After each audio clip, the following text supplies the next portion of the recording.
Welcome back. The economy is showing signs of improvement, but not fast enough for many small businesses. Joining us now is Tony Powell, a managing partner of Knowledge Capital Group, a consulting firm that helps organizations optimize their performance. Thank you so much for joining us on The Real Deal today. My pleasure, Debbie. Thank you. Tony, tell us, folks who have poured their heart and soul into opening up their dream of owning a small business. A lot of folks are really struggling right now with, perhaps having to close their business that they may have had open for a couple of years or a couple of decades, whether or not they should lay off some really dedicated employees that it's almost family to them, and just learning how to deal with this economy, which really came up very fast on a lot of us. What kind of advice are you giving to folks who are facing this type of dilemma right now? It's a really tough question. Speaking from the small business perspective, right. I find many of the small business owners that I work with or talk with in the community, this has been their passion and vision. And when you tell someone, or when you try to tell someone that it might not work and you need to switch gears, it's right. hard for them to really absorb that and internalize it. So I think sometimes while an accountant or an attorney or a business consultant or a friend starts looking at the numbers and saying, hey, you might need to think about getting a job, right. or a job, as I sometimes call it, it's hard for them to hear that, because they're now not just switching an occupation. They have right. to leave their vision and move on to something else. And work for someone else. Yes, yeah. And I don't even know if sometimes working for someone else, a lot of people talk about how great it is working for themselves, but I really think it's not working for someone else that concerns them. It's losing their passion around the vision that they tried to do. And their identity, that they have been working in this job. People know them for having their own business, that they've been successful in the past, and now they're failed. And maybe to no fault of their own, but just to the state of the economy. State of the economy. So I guess the advice I give them is, please be realistic. There are reasons, there are professionals out there, there are reasons that we have profit and loss statements, there are reasons that we have checking accounts, and you can kind of look at them. And if the numbers aren't there and you don't have a plan to do that, hope isn't a plan, waiting isn't a plan, you need to take action. So for the organizations that had a plan and maybe they're a little off, investigate what strategies could they implement to drive more top-line revenue growth. So what can we do to increase the sales of whatever right. we're mm-hmm. selling? The other way of looking at it is, are there any areas that maybe I could trim back on with expense? Which sometimes means letting go of those employees that you value as family now. Yeah. And although you may do well by letting them go, you know that you're putting a hardship on those individuals because you have to let them go. Yeah, I've had some clients that really struggle with that. The whole management of human capital is very important, and even in good times, though, people struggle with that. They might have a low-performing individual, but they've been loyal, and that's the highest value that the owner of the business has, and they struggle with it. But in the end, pursuing the vision, maintaining great customer service, right. and maintaining the business, so when the economy changes and the business environment modifies, that you're still around to be able to do it, you might have to address those decisions. The big thing is, I believe, transparency and good communication. Some people would maybe disagree, but I think if you have a small team and a small business, don't think that you can hide what's happening. People are ringing up registers if it's retail. If it's a small technology company, the programmers aren't quite as busy, or the sales reps aren't getting as many phone calls in. So they might know, and I'm always afraid of the power of myth, in that someone creates the myth if you don't help them with the reality.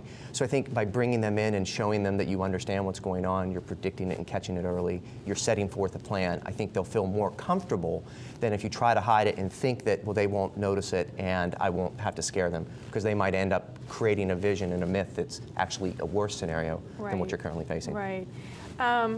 So tell us, you also work with charities as well. We do. In this day and age, I know for my own self that I have cut back on where I give my money to. Mm-hmm.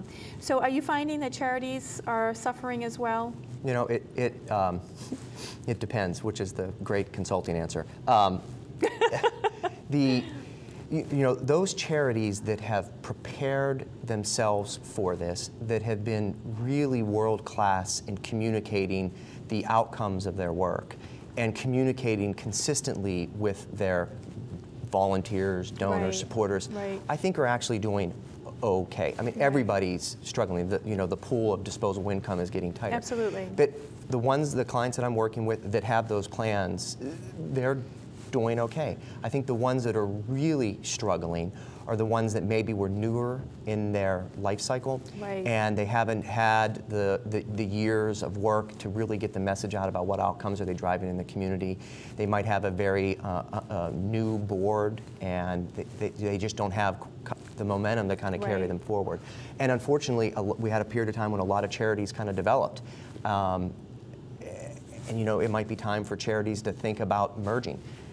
And saying how many, yeah, I know, but how many It seems very logical, but when you actually say it out loud to people, It is. And that's with any business. A business charity Nobody doesn't ever have- wants right. to merge because you lose the identity that you were the individual. Right. So, and having worked, I work for a large nonprofit, Family Services, and being one of the directors of that agency, I know firsthand about charities and agencies that used to fund us pretty heavily, and now we're keeping our fingers crossed every time a grant application comes in the mail, and it's like, will they give us what they gave us last year? We're finding that no, we're not seeing that. So fortunately, like you say, Family Services has great leadership, and as well as a plan, the 3-year plan, and being able to be flexible. And I give a lot of credit to the leadership of Family Services because we didn't stay in the mold that we had originally designed for our 3-year plan when the housing crisis happened,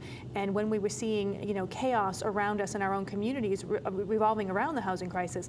And what we did is we stepped out and went where nobody else wanted to go, which was to take on the foreclosure problem, not only in our own communities but in the state, right. which really kept us alive and and possibly in business, because we did that where nobody else wanted to do that. Well, you were predicting and Well, using see, a strategy I think that's it, where the need I was. think that the vision, having a good board is important. Not just bringing on friends to be on your board, but people who have vision, people who run companies, who can give you good advice, folks who know how to read a balance sheet, a spreadsheet, and understand all of that. And I think, for folks who are small business owners right now who are sitting back and thinking, am I keeping it? Am I letting it go? And really, facing that, I think they have to possibly look internally and think, do I have all the pieces where they need to be, and do I have the right pieces? And if not, do I have the courage to change those pieces? Do I let my brother-in-law off the board because he's not doing anything other than just taking up space? Different things like that. And I think that we might be able to make it if again, like you say, make some changes that are vital changes, and not just sit back and hope that the economy and someone's going to come knocking on your door with some money. Right. Absolutely. The other thing is, we mentioned earlier about trimming back expenses. We also don't, I wouldn't want to encourage doing something that really cuts too deep. And sometimes people say, well, I can't afford marketing in this period of time. So they cut back on marketing because they're afraid of making another decision on another area of the expenses. I think that you can't not afford marketing, right? Well, you wouldn't believe the research that's out there that people believe that marketing in this type of environment is something that they can move off and come back to. And there are studies out there over the past 6 recessionary periods that those organizations, and I chose the word organizations versus corporations, being both nonprofit and for-profit, that have focused on brand awareness and marketing and advertising and communicating the value of the product, with quotes, since we're talking about both, actually do much better when they come out of the recessionary period than those that saved money and kind of, as I say, buried their head in the sand and said, we're just going to weather the storm.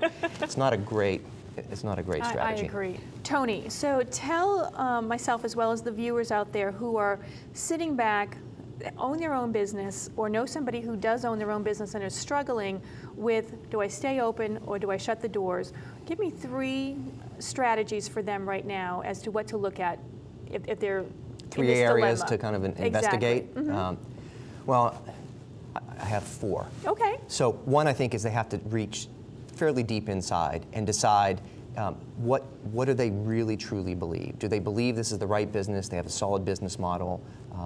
This is their vision and passion, and this is just a dip.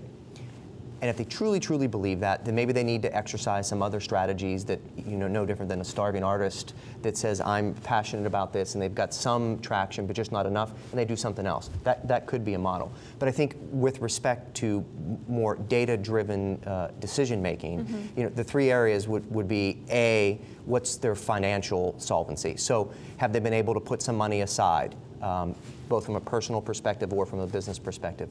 Do they have a line of credit that they're able to dip into to help manage some of the peaks and valleys of the business? So that'd be one area to answer that. If they don't have any of that, it's starting to become transparent about what decision they might need to make. Second is sales forecasts. I'm an enormous advocate of looking 3, 6, 9 months down the road about what's my sales pipeline look like. Who am I identifying that may somewhat be interested in my business to? Who have I talked to about a proposal and they're ready to make a decision? Look at that. And then the last thing would be overlaying seasonality, historical perspective. If they've been in business for a few years, is June, July, and August a really, really strong time? Therefore, as they look at the financial picture, they're like, I think I can weather the storm. Or is the summer, the dog days of summer, and they know even in good times, they're on the way down. And then I think those are points they need to think through. And then when they put all this together, they need to make the decision of, from the data, what is most relevant and what's going to be the most impactful and important for my family or personal situation. Great information, Tony. Great information for our viewers who are struggling with that problem right now of owning a small business in this economy.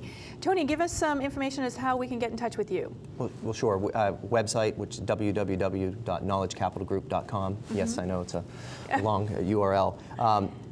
So they could get there, they can look around how to contact me. A phone number? A contact, sure, 843-637-3920. I also would like to say that as they're thinking through this situation, the Chamber of Commerce, the SCORE, there's many organizations that are out there that are here to help small business and entrepreneurs, and it would be very beneficial to reach out. And they're all, organizations that help for free, or a lot of them for free, at least provide resources. That's a good point. Tony, thank you for joining us on The Real Deal today. My pleasure. Thank you.